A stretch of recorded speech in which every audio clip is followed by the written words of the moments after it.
नमस्कार विद्यार्थी मित्रांनो, मी गौरव खंडेलवाल आपला मित्र. आणि आपण मागच्या लेक्चरला बघत होतो बिल ऑफ एक्सचेंजचा first part, basics of bill of exchange. मागच्या लेक्चरची एकदा रिव्हिजन घेऊ. मागच्या लेक्चरमध्ये आपण केलं होतं ड्रॉवर म्हणजे असा पर्सन जो बिल ड्रॉ करतो. त्याच्यानंतर आपण पाहिलं होतं की ड्रॉवी म्हणजे असा पर्सन ज्याच्यावर बिल ड्रॉ होतो. त्यानंतर आपण पाहिलं होतं की पेई म्हणजे असा पर्सन जो ॲट दी एंड ज्याला बिलची अमाऊंट भेटणार आहे. समजा 100 रुपयाचं बिल आहे, तर ॲट दी एंड समजा ए पर्सन आहे, एला ॲट दी एंड जाऊन अमाऊंट भेटणार आहे, तर ए आपला कोण झाला? ए पेई झाला. ॲक्सेप्टर, बिल ॲक्सेप्ट होण्याच्या आधी बिलला ड्राफ्ट म्हणतात आणि ॲक्सेप्ट झाल्यावर ड्रॉवीला ॲक्सेप्टर आणि ड्राफ्टला बिल म्हणतात. त्यानंतर आपण 2 कन्सेप्ट पाहिल्या होत्या. पहिली म्हणजे एंडोर्सर आणि दुसरी म्हणजे एंडोर्सी. एंडोर्सर असा पर्सन असतो जो आपला बिल आपल्या क्रेडिटरला एंडोर्स करतो. म्हणजे जो ड्रॉवर असतो तो जेव्हा आपल्या क्रेडिटरला बिल एंडोर्स करतो त्याला आपण एंडोर्सर म्हणतो आणि ड्रॉवरच्या क्रेडिटरला आपण एंडोर्सी म्हणतो. आणि या पूर्ण प्रोसेसला आपण एंडोर्समेंट ऑफ बिल असं नाव दिलं आहे. ओके, तर आता आपण पुढच्या गोष्टीला सुरुवात करू. तर नेक्स्ट कन्सेप्ट आहे आपली डिस्काउंटिंग ऑफ बिल. जसं एंडोर्समेंटमध्ये आपण क्रेडिटरला बिल देतो, तसं डिस्काउंटिंगमध्ये आपण बँकला बिल देतो. तर यासाठी आपण एक एक्झाम्पल बघू. तर एक्झाम्पल आहे डिस्काउंटिंग ऑफ बिल ऑफ एक्सचेंजचं. जसं ड्रॉवर, आता ए आपला या एक्झाम्पलमध्ये ड्रॉवर आहे. एने बीवर 1 लाख रुपयाचा बिल ड्रॉ केला. एने काय केलं? बीवर 1 लाख रुपयाचा बिल ड्रॉ केला, है ना. अमाऊंटकडे लक्ष द्या. 1 लाख रुपयाचा बिल होता, तो एने बीवर ड्रॉ केला, है ना. किती महिन्यासाठी? तर 2 मंथसाठी ड्रॉ केला होता. ओके, पण 1 महिना झाल्यावर आफ्टर 1 मंथ एला पैशांची अर्जंट गरज होती, है ना. एला पैसे पाहिजे होते 1 महिन्यानंतर, पण बिलची ड्यू डेट कधी आहे? 2 महिन्यानंतर. तर त्याला आत्ता ड्रॉवी पैसे देणार आहे का? नाही. तर एने काय केलं? जेव्हा त्याला पैशांची गरज होती, when he is in need of money, त्याने त्याच्याजवळचा जो बिल होता, है ना, जो त्याने ड्रॉ केला होता हा बिल, या बिलची अमाऊंट किती होती? 1 लाख रुपये. तर त्याने काय केलं? हा बिल घेतला आणि हा बिल त्याने बँकला दिला. आणि बँकला तो काय म्हटला की 1 महिन्यानंतर जो माझा ड्रॉवी आहे बी, तो आपल्याला 1 लाख रुपये देऊन टाकाल, है ना. तर बँकने काय केलं? त्या 1 लाख रुपयाच्या बदल्यात एला दिले फक्त 99,000. ओके, तर आता बिल ऑफ एक्सचेंज म्हणजे काय? एचा जो बिल होता तो बँककडे एक्सचेंज झाला, पण डिस्काउंटमध्ये, है ना. पूर्ण पैसे बँकने दिले का? नाही, फक्त 99,000 दिले. आणि डिस्काउंट किती घेतलं? 1,000 रुपये, है ना. डिस्काउंट चार्जेस हे किती पण असू शकतात, ती बँक डिसाईड करते. पण हा जो बिल एने बँककडे दिला तो त्याला डिस्काउंटमध्ये भेटला, है ना. म्हणजे काय केलं? एने सोल्ड केला बँकला म्हणा बिल, किंवा बँककडून एक्सचेंज केला, किंवा बँकला बिल डिस्काउंट केला, है ना. आता जेव्हा अजून 1 महिना, आता एला तर पैसे भेटले, राईट आहे. एला 99,000 रुपीज भेटले, है ना. मग आता एला 1,000 रुपयाचा लॉस झाला, पण एने तो बिअर केला कारण की त्याला अर्जंट पैशांची गरज होती. आता 1 महिना जेव्हा पूर्ण झाला तेव्हा बीने काय केलं? बीने तेच पैसे बँकला दिले. आता बी बँकला किती देणार? तर 99,000 नाही, आता बी देईल पूर्ण 1 लाख रुपये. का? कारण की बँककडे काय आहे? बिल, आणि बिलची अमाऊंट किती आहे? तर 1 लाख रुपये, राईट आहे. म्हणून जो बी आहे तो आता बँकला किती देईल? पूर्ण 1 लाख रुपये, राईट आहे. तर डिस्काउंटिंग ऑफ बिल ऑफ एक्सचेंजमध्ये काय होतं ते आपण बघू. याचे आपण व्याख्या बघू, डेफिनेशन बघू. When holder of a bill is in need, मी जसं सांगितलं की 1 महिन्यानंतर एला पैशांची गरज होती, ऑफ इमिजिएट फंड्स, है ना. ही डिस्काउंट्स म्हणजे त्याने बँकला डिस्काउंटमध्ये दिलं, किंवा सोल्ड किंवा exchange the bill with his bank, त्याने बँकेला काय केलं? डिस्काउंट केला बिल किंवा सोल्ड केला किंवा एक्सचेंज केला है ना, कोणासोबत, बँकेसोबत. बिफोर है ना, ड्यू डेटवर केला का, नाही, बिफोर दी ड्यू डेट. जर का ड्यू डेट असती तर त्याने बिलच पैसे मागून घेतले असते है ना, पण ड्यू डेट नव्हती. Before the due date after charging some amount है ना. आफ्टर चार्जिंग सम अमाऊंट म्हणजे ही जी अमाऊंट होती 1,000 रुपये डिस्काउंटची, हे बँकने चार्ज केले होते, राईट आहे. तर याचा पूर्ण आपण अर्थ बघू.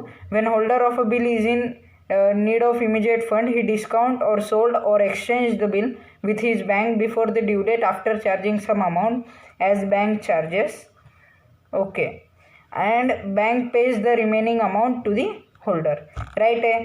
तर काय झालं होतं, एने बँकला बिल दिला है ना, एला आता किती चार्जेस लागले तर 1,000 रुपीज चार्जेस लागले आणि रिमेनिंग अमाऊंट जी होती ती 99,000 बँकने एला परत केले, राईट आहे. तर तेच इथे सांगितलं आहे, जेव्हा होल्डर ऑफ बिल ला पैशाची अत्यंत गरज असते तेव्हा तो त्याच्या बँकला एकतर बिल सोल्ड करतो, डिस्काउंट करतो किंवा एक्सचेंज करतो. या सर्वांचा अर्थ एकच होतो. तो आपल्या बँकला बिल देतो बिफोर दी ड्यू डेट, म्हणजे बिलची अजून ड्यू डेट आली नाही आहे, त्याच्या आधी जेव्हा त्याला पैशांची गरज असेल तो बँककडे जाईल आणि बँकला म्हणाल की हा माझं बिल आहे, हा ठेवा, आणि तो त्याचं बिल काय करेल, बँकला सोल्ड करेल. बँक काय करेल, बँक चार्जेस म्हणून त्याच्याकडून काहीतरी पैसे काढून घेईल है ना. जसं आपण मागच्या एक्झाम्पलमध्ये पाहिलं 1,000 रुपये, आणि जी रिमेनिंग अमाऊंट आहे जी 99,000 होती आपल्या एक्झाम्पलमध्ये, ती होल्डर ऑफ बिलला परत देईल. ओके. सेकंड कन्सेप्ट आहे ड्यू डेट, मॅच्युरिटी डेट किंवा ऑनरिंग डेट. ड्यू डेट किंवा मॅच्युरिटी डेट किंवा ऑनरिंग डेट म्हणजे काय, अशी डेट ज्या दिवशी जे बिल आहे ते फॉल्स होतं, कशासाठी, पेमेंटसाठी. म्हणजे समजा आता ए हा ड्रॉवर आहे, एने बीवर बिल ड्रॉ केलं 1,00,000 रुपयाचं, राईट आहे, आणि बिलमध्ये होती 2 महिन्याची डेट आणि बिल ड्रॉ झाला होता 1 एप्रिलला. ओके, 1 एप्रिलला बिल ड्रॉ झाला किती महिन्यासाठी, 2 महिन्यासाठी, राईट आहे. तर 2 महिन्यानंतर काय डेट येईल तर 1 जून है ना. 1 एप्रिलला बिल ड्रॉ झाला, 2 महिन्यानंतर डेट येईल 1 जून. तर ही जी 1 जून ही जी डेट आहे ही काय असेल, मॅच्युरिटी डेट. ओके, किंवा ड्यू डेट, म्हणजे ज्या दिवशी बिल हा फॉल होतो, कशासाठी, पेमेंटसाठी. आता एने बीवर बिल ड्रॉ केलं आहे, राईट आहे, तर बीला काय करावं लागेल, या 1 जूनला है ना, या 1 जूनला एला पैसे द्यावे लागतील, राईट आहे. एला जितकी अमाऊंट होती त्याची, समज 1,00,000 रुपये, तर ती 1,00,000 रुपये अमाऊंट पेड करावी लागेल. तर 1 जून काय झाली, मॅच्युरिटी डेट किंवा ड्यू डेट है ना, किंवा ऑनरिंग डेट. ऑनरिंग म्हणजे काय, बिल ऑनर करणं, पैसे पेड करणं. तर बी जो आपला जो ड्रॉवी आहे तो 1 जूनला काय करेल तर एला पैसे देईल. म्हणजेच काय झाली, ज्या दिवशी बिल हा फॉल होणार आहे, कशासाठी, पेमेंटसाठी, ज्या दिवशी ए त्याचं बिल घेऊन बीकडे जाणार आहे आणि म्हणणार आहे की आता मला माझे पैसे दे, तर ती डेट असेल मॅच्युरिटी डेट, ड्यू डेट किंवा ऑनरिंग डेट, राईट आहे. तर एकदम क्लिअर कन्सेप्ट आहे. ज्या डेटवर ड्रॉवर ड्रॉवीकडे जाऊन पैसे मागेल बिलचे, किंवा ज्या डेटवर बिलची जी ड्यू डेट आहे ना, म्हणजे लास्ट डेट आहे ती संपलं आणि ड्रॉवीला पेमेंट करावं लागेल, ती डेट असते ड्यू डेट किंवा मॅच्युरिटी डेट. या डेटमध्ये अजून 3 ग्रेस डेज ॲड केले जातात. ओके, म्हणजे आता ही जी 1 जून ही जी डेट होती, या डेटमध्ये अजून 3 ग्रेस डेज ॲड केले गेले, राईट आहे. म्हणजे जी बिलची डेट झाली ती झाली 4 जून. ओके, तर बिलची मॅच्युरिटी डेट काय आहे, तर बिलची मॅच्युरिटी डेट आहे 4 जून, नॉट दी 1 जून.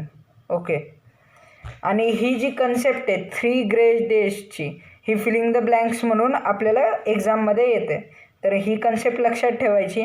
जी बिलची ड्यू डेट असते त्या ड्यू डेटमध्ये 3 ग्रेस डेज हे ॲड केले जातात. आपण यावर नंतर एक्झाम्पल्स पण बघू आणि क्वेश्चन पण सॉल्व्ह करून घेऊ है ना. Honour of bill. Next concept आहे honour of bill. Honour of bill म्हणजे काय, तर जेव्हा एखादं bill, a bill is said to be honoured when it is paid on due date.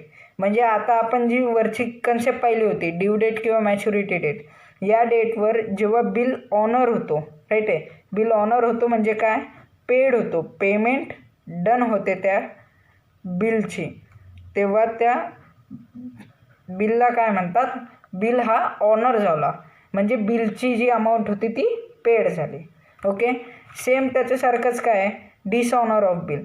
जेव्हा बिलची अमाऊंट पेड केली जाणार नाही, म्हणजे ड्यू डेटवर है ना, जी ड्यू डेट असेल, राईट आहे, म्हणजे ॲट दी एंड लास्ट दिवशी ए हा बीकडं पैसे मागायला गेला आणि बीने सांगितलं की माझ्याजवळ पैसे द्यायला नाही आहे, तर तेव्हा आपण काय म्हणू की बिल हा डिसऑनर झाला, म्हणजे बिलची जी पेमेंट आहे ती पूर्ण पेड झाली नाही. ओके. चला तर मुलांनो आपण नेक्स्ट कन्सेप्टकडे जाऊया. नेक्स्ट कन्सेप्ट आहे रिटायरमेंट ऑफ बिल. याच्यात काय सांगितलं आहे, when acceptor pays the amount. Acceptor म्हणजे कोण, ड्रॉवी. ड्रॉवी जेव्हा बिल ॲक्सेप्ट करतो तेव्हा काय होतो, ॲक्सेप्टर. तर when acceptor pays the amount of bill before the due date of the bill it is known as retirement of bill. Acceptor get some discount. तर एकदम सिम्पल आहे. आता आपण याच्यावर एक एक्झाम्पल बघू म्हणजे आपल्याला अजून सोपं पडेल है ना. ए काय आहे, ड्रॉवर आहे. एने बीवर बिल ड्रॉ केला. किती रुपयांचा, 1,00,000. किती महिन्यांसाठी, 2 महिन्यांसाठी. आणि कधी, 1 एप्रिलला. तर 1 एप्रिलपासून 2 मंथ्स, तर आपली ड्यू डेट येईल 1 जून सॉरी. आणि याच्यात आपल्याला काय करावं लागतं, 3 ग्रेज डेज ॲड करावे लागतात है ना. तर मग हे किती झालं, 4 जून. तर 4 जून काय, ही आपली ड्यू डेट आहे. म्हणजे जर या तारखेपर्यंत बीने, जो ड्रॉवर आहे, त्याने पैसे दिले तर आपलं बिल काय होईल, ऑनर होईल. आता बीने काय केलं, बीने जी अमाऊंट होती ती बीने पेड केली 4 मेलाच है ना, 1 महिन्याआधी. आता बीने 1 महिन्याआधी पूर्ण अमाऊंट पे करून दिली, तर आता याला काय म्हणता येईल, आता याला म्हणतात रिटायरमेंट. रिटायरमेंट म्हणजे काय, तर ड्यू डेट संपण्याच्या आधीच, बिफोर दी ड्यू डेट संपण्याच्या आधीच बीने, जो ड्रॉवर आहे त्याचा ए, त्याला पूर्ण पैसे देऊन टाकले. जी पेमेंट होती 1,00,000 रुपयांची ती पूर्ण करून दिली. तर या प्रोसेसला आपण म्हणू retirement of bill.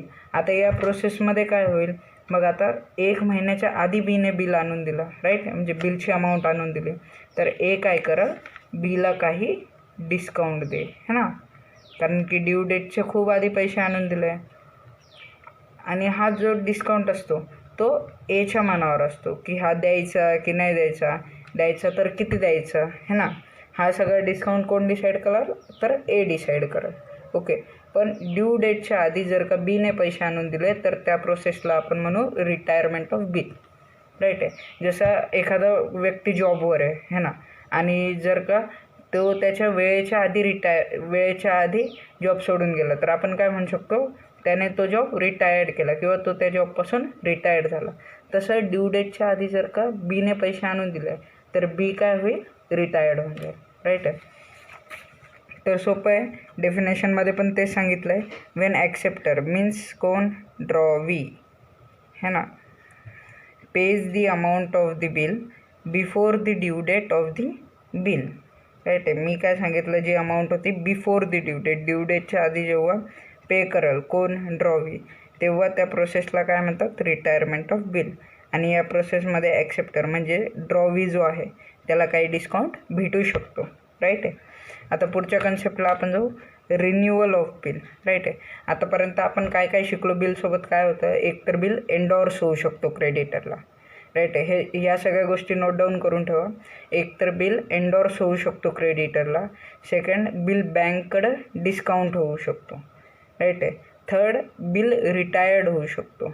Okay, bill काय होऊ शकतो, रिटायर्ड होऊ शकतो. आपली नेक्स्ट कन्सेप्ट आहे रिन्युअल ऑफ बिल. तर या कन्सेप्टमध्ये काय आहे, जसं आपण मागच्या कन्सेप्टमध्ये पाहिलं रिटायरमेंट ऑफ बिलमध्ये, की ॲक्सेप्टर काय करतो, जो ड्रॉवी असतो तो ड्यू डेटच्या आधी पूर्ण अमाऊंटची बिलची आहे ती पेड करतो. पण रिन्युअल ऑफ बिल कधी येतं, जेव्हा ऑन दी ड्यू डेट, म्हणजे ज्या दिवशी ड्यू डेट आहे, सपोज आपण जे 1 एप्रिलला बिल ड्रॉ झाला होता है ना, हे एक्झाम्पल घेतलं होतं आणि त्याची ड्यू डेट 2 महिन्यानंतर होती, म्हणजे 1 जून, आणि 3 ग्रेस डेज ॲड केले तर ती झाली त्याची मॅच्युरिटी डेट, राईट आहे. तर आता 4 जून ही मॅच्युरिटी डेट होती. या दिवशी ए हा बिल घेऊन बीकडे गेला की जे माझे 1,00,000 रुपये होते ते तुम्हाला दे. तर बीने काय सांगितलं की माझ्याजवळ पैसे नाही आहे आणि बी ते पैसे देऊ नाही शकला. तर इथं काय झालं, तर इथं आपला बिल झाला तो डिसऑनर, राईट आहे. बिल काय झाला, डिसऑनर झाला. म्हणजे अजून पण काय, बी हा एचा डेप्टर आहे. आता बी काय म्हणतो की एला की सर मी तुम्हाला या बिलचे तर पैसे देऊ नाही शकलो, पण आता तुम्ही काय करा, माझ्यावर एक नवीन बिल ड्रॉ करा, राईट आहे. रिन्युअल म्हणजे काय, तर पुन्हा नवीन बिल ड्रॉ करणे, राईट आहे. रिन्युअल ऑफ बिल म्हणजे पुन्हा नवीन बिल ड्रॉ करणे, जो मागचा बिल होता तो कॅन्सल करणे आणि नवीन बिल ड्रॉ करणे. तर आपण याची डेफिनेशन बघू. When drawee fail that he is not in position to pay the amount, है ना. म्हणजे जेव्हा बीला वाटलं की मी बिलचे पैसे देऊ शकत नाही, तेव्हा त्याने काय केलं, तर ड्रॉवरला अप्रोच केला. ड्रॉवर कोण आहे, तर आपला ड्रॉवर आहे ए, राईट आहे. तर त्याने काय केलं, एला अप्रोच केला, हे ना. कधी, ऑन दी ड्यू डेट, ठीक आहे. एला अप्रोच करून तो काय म्हटला, त्याने रिक्वेस्ट केली कोणाला, ड्रॉवरला, to cancel the old bill. काय करायला सांगितलं, ओल्ड बिल जो आहे तो कॅन्सल करायला सांगितला, राईट आहे. का, तो ओल्ड बिलचे पैसे देऊ शकत नव्हता म्हणून. आणि कायच करायला सांगितलं, draw a new bill for extended period. Okay. अजून काय करायला सांगितलं, तर एक्सटेंडेड पिरियडसाठी नवीन बिल ड्रॉ करायला सांगितलं, राईट आहे. तर रिन्युअल ऑफ बिलमध्ये काय होतं, जो ओल्ड बिल असतो तो कॅन्सल होतो आणि जो न्यू बिल असतो तो ड्रॉ होतो. आता ड्रॉवर काय करतो, तर मागं त्याला पैसे भेटले नाही म्हणून त्याचा कुठेतरी लॉस झाला आहे ना, टायमावर पैसे भेटले नाही म्हणून. तर आता जेव्हा बिल रिन्यू करेल ड्रॉवर, तेव्हा ड्रॉवर त्याला काहीतरी इंटरेस्ट लावल, राईट आहे. ड्रॉवीला एक्सटेंडेड पिरियड दिला आहे ना, 1 महिना नंतर पैसे दे असं म्हटला, तर त्या 1 महिन्याचा ड्रॉवर इंटरेस्ट पण घेऊ शकतो. ओके, राईट आहे. पुढची कन्सेप्ट बघू. पुढची कन्सेप्ट आहे bill send to bank for collection, right आहे. आता खूप बिझनेसमॅन हे बिझी असतात, है ना. त्यांच्याजवळ खूप सारे बिल्स असतात, खूप सारे क्रेडिट परचेस ते करतात, सेल करतात, है ना. तर ते असे जेव्हा ते बिल असतात तेव्हा ते त्यांच्या बँकला काय सांगतात की हा माझं बिल आहे, ऑन दी ड्यू डेट तुम्ही जाऊन हा बिल कलेक्ट करून टाका आणि जी अमाऊंट आहे ती माझ्या बँकमध्ये टाकून द्या, राईट आहे. म्हणजे इथं बँक काय करतोय, तर ड्रॉवरच्या बिहाफमध्ये काम करतोय, राईट आहे. आणि जेव्हा तो बिहाफमध्ये काम करेल तेव्हा काय करेल, तो काहीतरी चार्जेस लावल. फ्री सर्व्हिस देत असेल तर चार्जेस लावणार पण नाही, है ना. तर ते बँकवर आहे की तो चार्जेस लावल की नाही.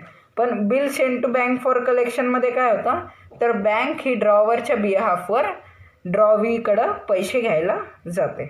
ओके. आता या सर्वामध्ये आहे नोटरी पब्लिक. नोटरी पब्लिक काय असतं, तर नोटरी पब्लिक असते गव्हर्मेंट ऑफिसर, राईट आहे. आता आपण इतकं लिगल वर्क शिकतोय, है ना, राईट आहे. इतकी पैशाची उलाढाल आहे, है ना. याच्यात काही फ्रॉड वगैरे झाला, समजा ड्रॉवीने पैसे द्यायलाच मना केले, है ना. आता ड्रॉवरने 1,00,000चा बिल ड्रॉ केला, ए बीकडं पैसे मागायला का, बी काय म्हटला की मी पैसे देणार नाही, है ना, मी तुला ओळखत नाही. तर मग आता ए कोणाला अप्रोच करणार, राईट आहे. तर त्यासाठी एक नोटरी पब्लिक म्हणून एक गव्हर्मेंट ऑफिसर्स असतात, एक टीम असते, राईट आहे. ही नोटरी पब्लिक काय करते, जेव्हा बिल डिसऑनर होतो, राईट आहे, किंवा जेव्हा ड्रॉवी पैसे द्यायला नाही म्हणतो, है ना, बिलचे पैसे द्यायला नाही म्हणतो, तेव्हा ही नोटरी पब्लिक त्याच्यावर ॲक्शन घेते किंवा ती जी केस आहे त्याची पूर्ण स्टडी करून जजमेंट देते. ओके. तर जेव्हा असं काहीतरी फ्रॉड वगैरे होतात तेव्हा ड्रॉवर कोणाकडे जाईल, तर नोटरी पब्लिककडे जाईल. नोटरी पब्लिक कोण असते, गव्हर्मेंट ऑफिसर्स असतात. ओके. नोटिंग चार्जेस सेम जसं नोटरी पब्लिक आहेत तसे नोटिंग चार्जेस जे आहेत ते नोटरी पब्लिकशी रिलेटेड आहे. ओके, आता गव्हर्नमेंट ऑफिस आहे, राईट आहे, फ्रीमध्ये तर काम होणार नाही. आपल्याला आधार कार्ड पण बनवायचं असतं तर आपल्याकडून गव्हर्नमेंट 50 रुपये घेतं. तर जेव्हा अशा बिलचे इन्स्पेक्शन आणि केस स्टडीज येतात है ना, जेव्हा असे केस सॉल्व्ह करायचे असतात, कोण खोटं बोलतं आहे की ड्रॉवरला पैसे दिले आहे की नाही, किंवा ड्रॉवीने पैसे दिले आहे पण ड्रॉवर उगच गव्हर्नमेंटकडे आला आहे ना, तेव्हा या सर्व गोष्टींसाठी गव्हर्नमेंटला खर्च येतो, राईट आहे. तर त्यासाठी जे चार्जेस असतात त्याला म्हणतात नोटिंग चार्जेस, राईट आहे. Noting charges are the fees charge by notary public, right आहे. काही ना काही फीज चार्ज होणारच आहे. Okay, for finding the fact of dishonour of bill. तो बिल ॲक्च्युली डिसऑनर का झाला, त्याचे कारण काय होतं है ना, हे सगळं फाइंड करण्यासाठी जे पण काम नोटरी पब्लिक करेल त्यासाठी नोटरी पब्लिक काय करेल, एक फीज चार्ज करेल आणि त्या फीजला म्हणतात noting charges. Okay, it is to be paid by the holder of the bill. हे कोण पेड करणार, ड्रॉवर, जो होल्डर ऑफ बिल आहे तो हे चार्जेस पेड करल है ना. पण हे चार्जेस बॉर्न कोण करणार, म्हणजे ॲट दी एंड या चार्जेसचा खर्च कोणाला येईल, तर ड्रॉवीला येईल. कारण की बिल डिसऑनर कोणामुळं झालं आहे, ड्रॉवीमुळं झालं आहे ना. म्हणजे ज्याची चूक आहे तोच काय करल, खर्च हा उचलल है ना. तर हा जो खर्च आहे तो कोण उचलणार आहे, ड्रॉवी हा उचलणार आहे, राईट आहे. तर ही आपल्या सर्व हे जे होतं हे सर्व आपलं बेसिक्स होतं. ओके.